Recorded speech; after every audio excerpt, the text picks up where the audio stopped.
Bonjour à toutes et à tous, bienvenue, c'est Smart Impact, l'émission des entreprises à impact positif.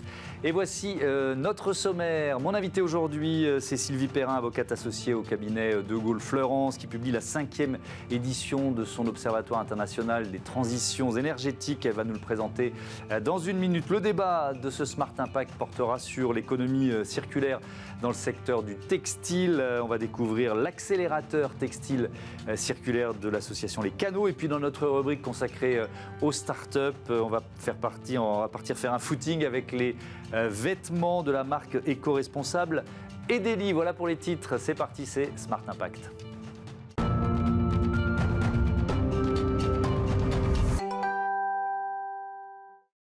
L'invité de Smart Impact, c'est Sylvie Perrin. Bonjour. Bonjour Thomas. Bienvenue, vous êtes avocate associée au cabinet De Gaulle Fleurance qui publie la 5e édition de son Observatoire international des transitions énergétiques. On a une dizaine de minutes, on va pouvoir rentrer un peu dans le détail. Peut-être une idée générale, qu'est-ce que vous retenez de cette étude ? Alors, ce qui est très intéressant, c'est toujours de pouvoir comparer le modèle français et international, européen et international, parce que on a des objectifs en termes de climat qui sont mondiaux, et c'est important d'avoir une mesure pour comparer, et également une mesure de diversité. Finalement, on va voir que selon les pays, il y aura des aides qui vont être différentes. Certains vont aider les constructeurs, d'autres vont aider l'achat de panneaux, d'autres vont aider finalement ou détaxer. Donc cette comparaison est intéressante parce qu'elle donne aussi des idées sur ce qu'on peut faire éventuellement en France. Avec une idée générale autour de l'autoconsommation, collective, ça ressort quand même en croissance, en fort développement ? Alors cette année, oui, en effet, on a décidé d'axer notre étude sur l'autoconsommation collective. Pourquoi celle-ci ? Parce que ce sont des projets qui se sont fortement développés depuis 2 ans, du fait notamment de la crise énergétique, qui a fait que les Français et les entreprises en général ont souhaité pouvoir se couvrir et se protéger par rapport au prix de l'électricité. Et puis aussi parce que le PV est finalement une technologie qui est la moins chère. On attend en 2060 qu'il y a environ 60% de projets solaires. Alors peut-être un petit mot de définition, parce que pour expliquer ce que veut dire l'autoconsommation, d'autant plus que dans notre cadre, c'est toujours plus compliqué, au lieu de simplifier, on a l'autoconsommation individuelle et collective. Alors individuelle, c'est l'autoconsommation par laquelle une personne ou une entreprise va faire installer sur sa toiture ou chez lui un système généralement PV, mais pas nécessairement que PV, donc photovoltaïque, voilà, pour pouvoir autoconsommer l'électricité. Le collectif, c'est quand vous avez plusieurs autoconsommateurs. Et là, c'est un autre sujet, c'est plus complexe à mettre en place. Ça veut dire que ça peut être tout un quartier qui va être connecté avec une sorte de ferme solaire, par exemple, tout à fait. Ou des panneaux disséminés dans le dit quartier. Oui, un des grands projets connus de Serenison dans le sud va être, par exemple, la toiture d'une mairie, des toitures d'individuels, une cour d'école. Certains autoconsomment, certains sont producteurs autoconsommateurs, d'autres seulement consommateurs. Donc c'est une petite communauté locale qui se met en place avec des clés de répartition de l'énergie. Vous parliez de la complexité administrative qui peut peut-être toujours, être on est en France. Voilà, c'est ce que j'allais vous demander. Si on se compare, vous dites l'objet de cette étude, c'est de comparer la France, peut-être d'autres pays d'Europe et pourquoi pas, les États-Unis. On est fidèle à notre légende ? Oui, je dirais qu'on est assez fidèle à notre légende. La façon de mettre en place une réglementation en France, c'est d'abord d'anticiper que tout le monde va être des voyous dans le domaine pour profiter d'un marché. Donc, on commence par mettre des blocages et des freins pour contrôler, au lieu de laisser faire et de contrôler a posteriori. Ça, c'est systématique dans la culture du pays. Après, c'est pour ça aussi qu'on n'est pas des précurseurs. L'Espagne est précurseur, l'Allemagne est précurseur. Voilà, donc on a des pays qui ont été bien plus en avant, non seulement pour démarrer l'autoconsommation, et même en anticipation des textes européens de 2018, mais ensuite pour les implémenter. Alors justement, on peut voir un chiffre qui concerne nos voisins allemands sur la croissance du solaire en Allemagne l'an dernier, en 2023, plus 85% de croissance du solaire en Allemagne l'an dernier. On ne va pas s'abreuver de chiffres, mais c'est vraiment un pays, c'est le pays qui est le plus en croissance en Europe. La France est très très loin. On se situe comment ? Parce qu'on partait peut-être d'un peu loin, donc la croissance peut être donc 83% pour l'Allemagne qui était déjà bien développée, c'est beaucoup. Oui. Nous, on partait de plus bas et on a fait plus 12%, ce qui est pas mal. Oui. L'Italie a été un peu plus avancée aussi, plus 83 ou quelques pourcents. La Grèce, plus 100%. Mais la Grèce part de plus bas, mais par contre, l'accélération est vraiment là. Donc chaque pays a sa dynamique. Oui, alors, et ce qui est intéressant, c'est de dire l'Allemagne qui fait partie des pionniers, déjà on chasse une idée reçue, on n'est pas obligé qu'ils fassent grand beau toute l'année pour installer des panneaux photovoltaïques. Est-ce qu'il y a par exemple, si on rentre un peu dans le détail, des avantages fiscaux, qu'est-ce qui existe en France, qu'est-ce qu'on pourrait améliorer ou qu'est-ce qu'on pourrait copier ? Alors, ce qui est très bien en France et qui existe depuis qu'il y a eu l'ouverture du marché à la concurrence, c'est ce qu'a mis en place le ministère de l'écologie à l'époque, c'était des appels d'offres. Oui. Et des appels d'offres pour essayer de gérer les flux entrants du solaire. Bon, il y a eu quelques ratés, mais en général, ce sont des systèmes qui aujourd'hui sont quand même bien construits en termes de la garantie apportée par l'État et puis du retour sur investissement, parce que l'État a quand même, ces dernières années, beaucoup gagné d'argent grâce au photovoltaïque. Donc, ça a été très important. Ouais. Donc, ça, ce sont des méthodes, ces tarifs un peu réglementés qui sont intéressants et ça permet la transition de se faire et d'aller vers le marché petit à petit quand on arrive finalement à ce qu'on appelle la parité réseau. C'est-à-dire que le solaire devient vraiment une ressource qui peut marcher toute seule sans être soutenue. Ouais. Voilà. Est-ce qu'il y a toujours des difficultés de financement pour des projets ? Alors, on ne parle pas de projets d'autoconsommation personnelle, mais de projets d'autoconsommation collective un peu ambitieux. Il y en a, et peut-être pour rebondir sur votre précédente question, parce qu'il y a un lien dans l'autoconsommation collective, pour respecter la directive, on a des dérogations fiscales, c'est-à-dire qu'on ne va pas payer la même TURP. La TURP, c'est une taxe pour payer le transport de l'énergie, parce qu'évidemment, on est sur le même site, donc on n'a pas besoin de payer la même chose. Et également, ce qu'on appelle le droit d'accise, qui était l'ancienne CSPE, dont on est exonéré en autoconsommation individuelle, ce qui n'est pas le cas dans l'autoconsommation collective. Alors donc, que c'est la même chose, l'électricité, on la produit, on la consomme localement. Et même si des projets sont des projets petits, de moins de 3 mégawatts, c'est le cas. Donc, ça, évidemment, ça pose des questions en termes de financement. Aujourd'hui, on finance assez bien les projets d'autoconsommation individuelle. Alors, ils sont petits, les banques ne vont pas les financer un par un, mais les producteurs qui les constituent vont créer des portefeuilles. Et quand ils ont un portefeuille suffisant, eh bien, ils vont les financer avec une dette sans recours. La dette sans recours, c'est-à-dire on met ça dans un véhicule, on le finance et on regarde quelle va être la trésorerie de ce projet pour rembourser la banque, pour ne pas avoir un accès au capital des développeurs qui n'ont pas généralement les moyens pour payer des projets assez lourds. Donc ça se fait assez bien dans des portefeuilles. L'autoconsommation collective, ça c'est un autre sujet, parce qu'on a eu un texte qui est paru récemment et qui va mettre quand même un frein à ce type de projet, ou en tout cas les empêcher, c'est de considérer finalement quand vous êtes producteur et que vous allez vendre dans le cadre d'une petite collectivité d'autoconsommation collective, comme si vous étiez des fournisseurs d'énergie. Vous êtes un EDF, un Engie. Donc vous devez aller chercher une licence, et pas une licence simplifiée, une licence complète. Donc là, on trouve dans la profession, on marche sur la tête, parce que si on veut favoriser finalement ces communautés d'énergie, il faut quand même permettre que les échanges et les flux d'électricité se simplifient pour les financer. On a beaucoup parlé ici, depuis qu'il a été voté aux États-Unis, de l'Inflation Reduction Act qui fonctionne quand même comme un... Alors d'abord, c'est une bonne nouvelle, parce que ça veut dire que l'administration Biden et les États-Unis prennent un virage environnemental.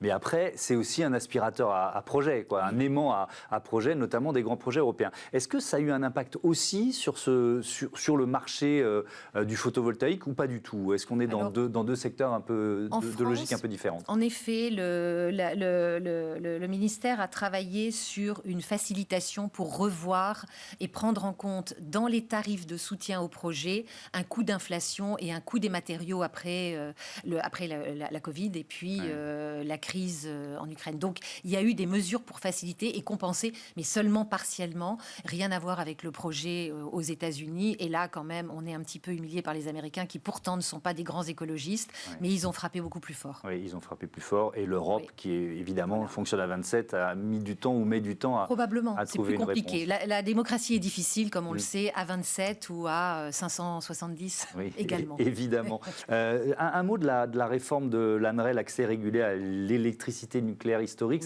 Cette réforme, est-ce que ça va booster les projets d'autoconsommation, d'après vous ? Alors, question difficile parce que dans la profession, personne n'a de boule de cristal sur comment l'Arenh va être mise en place. L'Arenh, c'est un sujet aussi fortement d'EDF, du nucléaire, du prix de l'électricité, des nouvelles réglementations. Aujourd'hui, c'est compliqué parce qu'on ne sait pas quel sera le montant et s'il y aura un remplacement de l'Arenh et comment. Mais malgré tout et malgré cela, je pense que l'autoconsommation, c'est une révolution qui est en cours. Ouais. Notamment dans les entreprises. On ne pourra pas faire marche arrière. Dans les entreprises également, parce qu'on a eu aussi, en plus des mesures favorables dont on a parlé tout à l'heure, il y a des mesures également obligatoires. C'est-à-dire qu'il y a eu des textes qui sont parus pour imposer aux entreprises qui ont des bâtiments ou des parkings de plus de 500 mètres carrés, pour imposer la solarisation d'une partie, en tout cas, des bâtiments. Et donc, ça, c'est un vrai travail, parce que les entreprises ne sont pas des énergéticiens et elles ont des impacts avec des mesures contraignantes dans le temps, des pénalités potentielles. Donc, il faut solariser ou végétaliser, mais surtout solariser. Merci beaucoup Sylvie Perrin, et à bientôt sur Bismart. On passe à notre débat, on parle d'économie circulaire dans le secteur du textile. Retrouvez le débat de Smart Impact avec Veolia.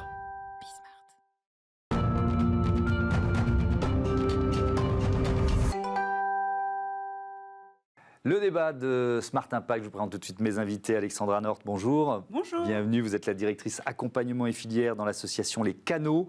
Et Eugénie de la Rivière, bonjour et bienvenue. Bonjour. Vous êtes chef de projet Les Résilientes chez Emmaüs Alternative. On va présenter ce que vous faites l'une et l'autre et ce que font notamment ce que fait votre association. Les Canaux, c'est quoi ? Alors, les canaux, on a deux grands piliers chez les canaux. On est à la fois un lieu emblématique de l'économie solidaire et circulaire et aussi une association avec ses activités pour promouvoir une économie plus durable. Si je viens sur le lieu emblématique, vous pouvez tous venir visiter la Maison des Canaux. On est sur le canal de l'Ourcq dans le 19e. Oui. Et ça a été un chantier qui a été exemplaire, parce que la Maison des Canaux a été entièrement réhabilitée en économie circulaire et solidaire. Et à l'intérieur de ça, nous avons des actions en tant qu'association pour promouvoir une économie plus durable, c'est-à-dire plus circulaire, plus solidaire et plus locale. Avec notamment un accélérateur textile circulaire dont on va parler et dont vous avez bénéficié, Eugénie de la Rivière. Les Résilientes, de quoi s'agit-il ? Alors, Les Résilientes, c'est un studio de design en milieu d'insertion professionnelle. Ouais. On travaille au sein d'Emmaüs Alternative et on travaille à la réutilisation des matériaux pour faire des accessoires pour la mode et pour la maison, avec des personnes en parcours d'insertion. Et donc, vous avez été sélectionné pour rejoindre cet accélérateur. Deuxième édition, je crois, de cet accélérateur des canaux. Sur quoi ? C'était pas sur le textile, la première édition, c'est ça ? C'était sur autre chose ? Vous êtes bien renseigné. Oui, c'était en Île-de-France. On accompagnait une quinzaine de structures à changer d'échelle, mais c'était sur l'économie circulaire, mais pas forcément sur la filière du textile. Ça pouvait être des structures du bâtiment circulaire, du mobilier circulaire. Il y avait des acteurs comme Gobi qui font des gourdes éco-conçues, La Sauge qui fait de l'agriculture urbaine. Et là, sur cette deuxième édition, on a décidé de vraiment se concentrer sur la filière textile. Parce que c'est l'une des plus polluantes du monde. Et puis, ça fait sens aussi d'avoir une quinzaine de structures qui sont vraiment sur la même filière. Donc, alors, comment ça marche ? C'est un accélérateur, donc vous choisissez des projets et vous les aidez quoi, financièrement ? Ça fonctionne comment ? Alors, c'est du mécénat de compétences, enfin, oui. on peut tout imaginer ? On adorerait les aider financièrement et avoir plein de sous à leur donner, mais on les accompagne surtout sur le fait de structurer, de consolider leur modèle d'affaires grâce à un accompagnement individuel, à du mentorat. On a aussi des formations collectives pour les accompagner sur tout ce qui est entrepreneuriat. Par exemple, quand on fait du textile circulaire, on peut avoir des enjeux comme tarifer au bon prix ses prestations, travailler sa posture d'entrepreneur. On les accompagne aussi sur les cadres réglementaires, à chercher des subventions. Voilà, c'est un accompagnement très, très complet sur 18 mois. Pourquoi vous avez candidaté, Eugénie de la Rivière ? Alors aujourd'hui, nous, ça fait 7 ans qu'on a une activité d'upcycling. Et aujourd'hui, on avait envie de se professionnaliser, se structurer et de défricher un nouveau métier qu'on appelle le tapissier circulaire pour le bâtiment. Le tapissier circulaire pour le bâtiment. Vous allez m'expliquer ce que c'est, ça m'intrigue. On a envie d'intervenir sur tout ce qui est textile à l'échelle du bâtiment. Donc ça va du store à la paroi acoustique, au tapis. Donc tout ce qui va être matériaux souples dans une habitation. Et pour structurer cette activité et professionnaliser cette activité, on avait envie d'être accompagné justement sur toutes les parties dont Alexandra parlait. Oui. Qu'est-ce que vous en attendez? Ça dure combien de temps? Ça dure une année? 18 mois. 18 mois. Ouais, Ah, c'est quasiment 2 ans. Oui, c'est bien, c'est un accompagnement de longue durée. Le fait d'être, si j'ai bien compris, dans une sorte d'écosystème, dans un groupe où vous travaillez tous sur des problématiques un peu similaires, ça vous semble important, ça? C'est toujours important. Oui. L'échange fait avancer beaucoup plus vite, donc c'est toujours hyper important. On est sur des métiers qui sont nouveaux. Souvent, quand on parle de réemploi, de réutilisation de matière, donc d'être plusieurs à défricher un même terrain, ça permet quand même d'aller beaucoup plus vite dans ce qu'on fait. Si on jette un petit coup d'œil dans le rétroviseur pour les entreprises ou les associations que vous avez accompagnées sur la première année de cet accélérateur, qu'est-ce que ça donne? Quel premier bilan vous pouvez faire, même si j'ai bien compris, on n'est pas encore au bout de l'accompagnement? Alors pour cette première édition, on a bouclé l'accompagnement. Ça y est, bon, voilà, d'accord. La deuxième vient d'être lancée et on est très content des résultats. Ils ont collectivement, donc ils étaient 15 structures, augmenté de plus de 50% leur chiffre d'affaires. C'est un indicateur qu'on suit. Ils ont créé collectivement toujours 200 emplois. Et on regarde aussi l'indicateur du tonnage de matières recyclées, réemployées, qui a augmenté aussi de 70% sur la promo. Donc plutôt des... Et j'oublie les 700 millions d'euros de levée de fonds qui, pareil, ont été réalisés collectivement. Parce que le fait d'intégrer un accélérateur comme le vôtre, ça donne à ces entreprises une crédibilité supplémentaire. Je dis ça à la question des levées de fonds. Est-ce que vous le ressentez, ça? Ou est-ce que ces entrepreneurs ou entrepreneuses vous le disent? Là, on les accompagne sur des aspects comme le pitch. Enfin, on les accompagne à bien pitcher effectivement leur activité auprès d'éventuels financeurs. Et aussi, on organise des forums du financement pour qu'ils puissent aussi faire un matching avec différents financeurs. Ouais. Donc, en fait, on les aide, on les outille. Et après, ce sont eux qui font le travail en vrai. Oui. Et il y a un accéléré qui a quand même trouvé son premier financeur dans le mentorat qu'on leur a proposé. Ok. On détaille un peu ce que vous faites avec les résilientes. Vous alliez donc textile, circularité, insertion professionnelle, insertion sociale. Comment tout ça se goupille? C'est un peu un grand écart et un exercice d'équilibriste. Mais en gros, nous, on est un studio de design et d'insertion professionnelle. Ouais. Donc l'enjeu, c'est de réutiliser les matériaux qui ne sont pas valorisables par l'association pour laquelle on travaille, donc Emmaüs Alternative. Ouais. Donc tout ce qui est destiné à la benne et au recyclage. On a démarré comme ça, où on développait des collections qui étaient destinées à être distribuées dans les boutiques Emmaüs Alternative. Aujourd'hui, on a différentes activités. On va accompagner les marques sur la revalorisation de leurs invendus, invendables. À l'époque, on avait accompagné Made.com, Madura sur la conception de produits upcyclés. On a aussi travaillé avec l'entreprise Bompard. Et de plus en plus, on fait une activité de décoration d'intérieur. On va accompagner les entreprises pour décorer leurs bureaux et aménager leurs bureaux à partir de réemploi et de réutilisation. Et donc l'enjeu de faire ça dans l'insertion professionnelle, c'est parce que les métiers créatifs permettent un vrai développement de compétences qui sont transférables dans d'autres métiers. Donc c'est pour ça qu'on a démarré cet atelier-là aussi. Et permettent vraiment un retour à l'estime de soi. Alors j'allais vous poser la question, le lien entre créativité et confiance en soi.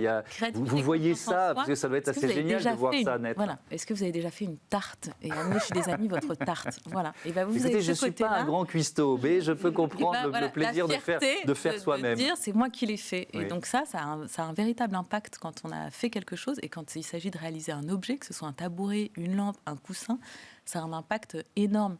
Et en fait, aujourd'hui, la confiance en soi, c'est le premier frein à l'accès à l'emploi. Et donc, pour les personnes qu'on accompagne, c'est extrêmement important de commencer par ça, par reprendre confiance en soi. Quelques chiffres, on va prendre un peu plus de recul sur le secteur du textile.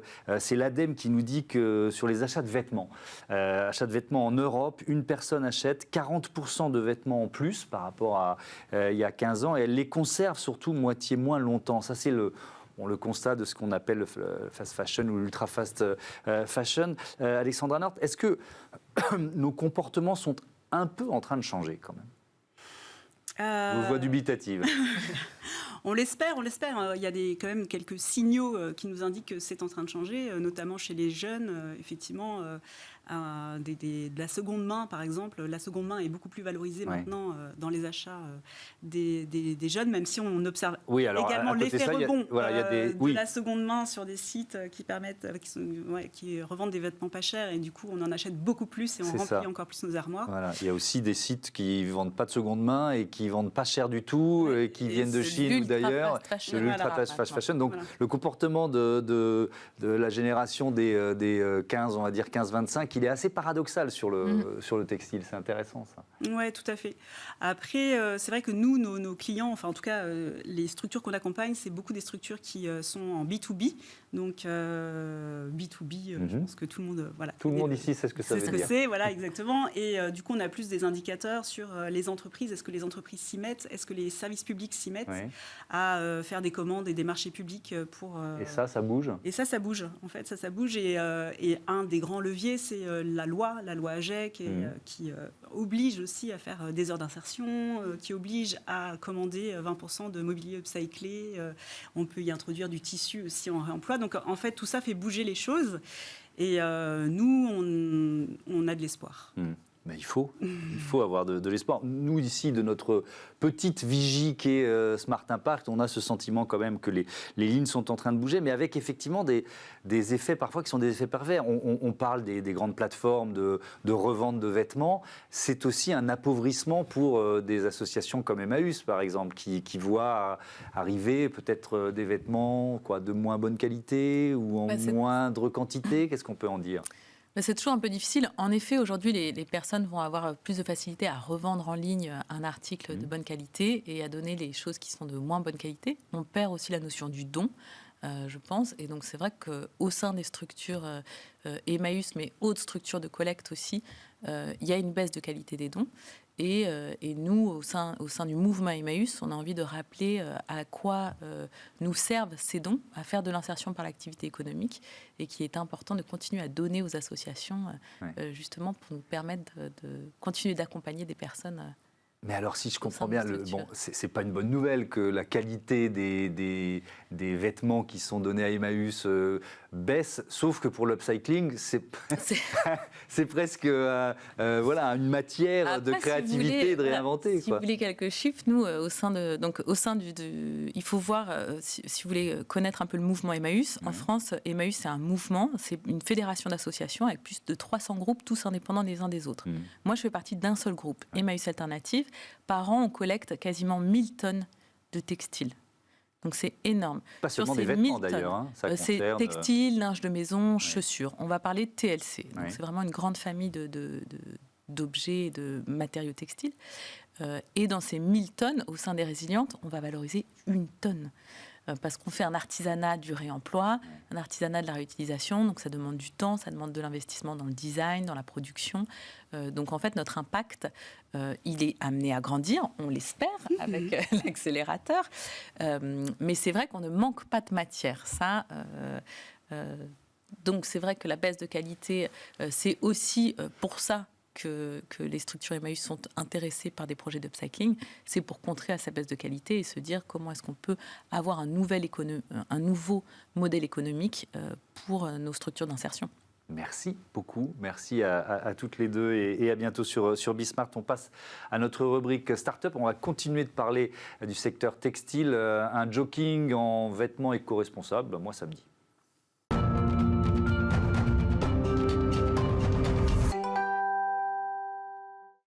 Smart Ideas avec Olivier Vanneau, bonjour. Bonjour. Bienvenue, vous êtes le fondateur d'Edelist, une marque de vêtements de running, de course à pied que vous avez lancé en février de cette année. Pourquoi vous l'avez créé ?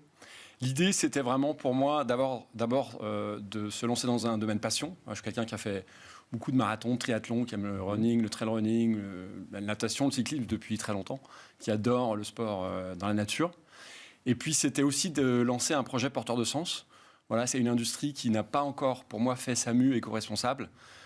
Donc l'idée, c'était de lancer une marque qui amenait une alliance nouvelle et qui, je pense, est le futur, entre la technicité pour le confort du coureur et l'éco-responsabilité. Et aujourd'hui, c'est une alliance qui n'est pas suffisamment mise en œuvre. Alors ça passe par quoi? Par le choix des matériaux, j'imagine? Ça passe effectivement par le choix des matériaux. Les enjeux éco-responsables, c'est quoi? C'est limiter l'empreinte carbone, c'est augmenter la circularité, on en a parlé juste avant. Ouais. C'est aussi, par exemple, bannir les sacs plastiques d'emballage de protection, des choses que plein de marques pourraient faire. C'est aussi reverser une partie de nos ventes pour des projets qui protègent la nature. Donc c'est des choses assez finalement simples. Par contre, il faut faire les choix de les faire. Il faut s'engager pour les faire. Et en même temps, choisir des tissus qui correspondent à ces critères et qui soient suffisamment techniques pour amener le confort, la performance que le coureur recherche. Parce que les coureurs, les sportifs, ils sont assez exigeants et, voilà, et évidemment, il faut que cette promesse soit tenue. Est-ce qu'il y a beaucoup de, par exemple, je ne sais pas, de fibres recyclées dans les vêtements que vous créez? Alors nous, c'est un des engagements. Donc on est par exemple sur notre t-shirt, le premier t-shirt de running, il est 100% à partir de fibres recyclées. Le short à partir de 88% de fibres recyclées. Il y a 12% d'élastane qui pour l'instant n'est pas recyclé. Mais c'est des taux qui sont bien au-delà de l'industrie. Dans l'industrie du textile en général, c'est moins de 10% les fibres recyclées en synthétique, alors que c'est faisable. C'est tout à fait faisable. À nouveau, c'est des choix. Mais est-ce qu'il y a un défi technique ou technologique, c'est-à-dire pour que ces fibres gardent finalement leur efficacité et ce qui font que ça donne des vêtements techniques que les coureurs veulent utiliser? Vous avez raison, il faut choisir des fabricants qui ont fait ce pari. C'est ce qu'on a fait. On a beaucoup recherché. Il y a des salons spécialisés sur des fabricants, on va dire, en amont de la chaîne de valeur dans l'industrie du textile sportif. Et c'est des gens qui, par exemple, ont fait ce pari. On travaille avec des Italiens, aussi des Portugais. On est en train de travailler avec un Français aussi.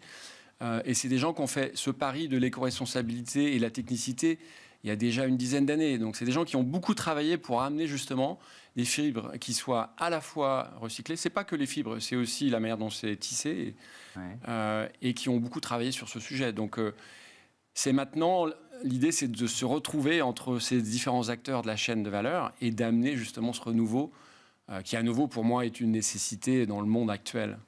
Est-ce que vous avez travaillé aussi sur l'impact de ces vêtements, par exemple lors des lavages, la question de la quantité d'eau, de ce que ça rejette dans l'eau, des perturbateurs endocriniens, etc. etc. Parce qu'il y a de plus en plus de runners qui sont justement passionnés de nature, qui ont cette idée-là en tête aussi quand ils achètent un vêtement. Oui, bien sûr. Alors forcément, ça va dépasser le textile lui-même, parce que certaines des solutions pour le lavage, elles ne dépendent pas que du textile, elles dépendent aussi de la manière de ce qu'on utilise dans la machine. Il est évident que déjà les produits, ils sèchent tellement vite qu'on ne va jamais les mettre dans le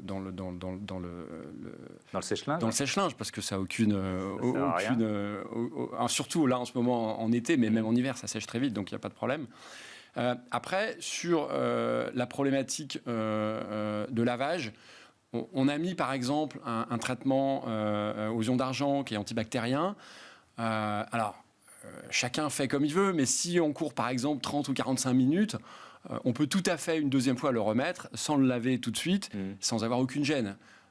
C'est pas quelque chose qu'on recommande dans le sens où on laisse le choix à chacun de faire le choix. Mais il y a des opportunités aussi ici de réduire un petit peu son impact. Est-ce que c'est forcément plus cher quand on fait des choix éco-responsables? Alors, pour réduire l'empreinte carbone, il y a des choix clairs à faire. C'est-à-dire qu'il faut produire proche de là où on vend. Et donc, ça veut dire produire en Europe.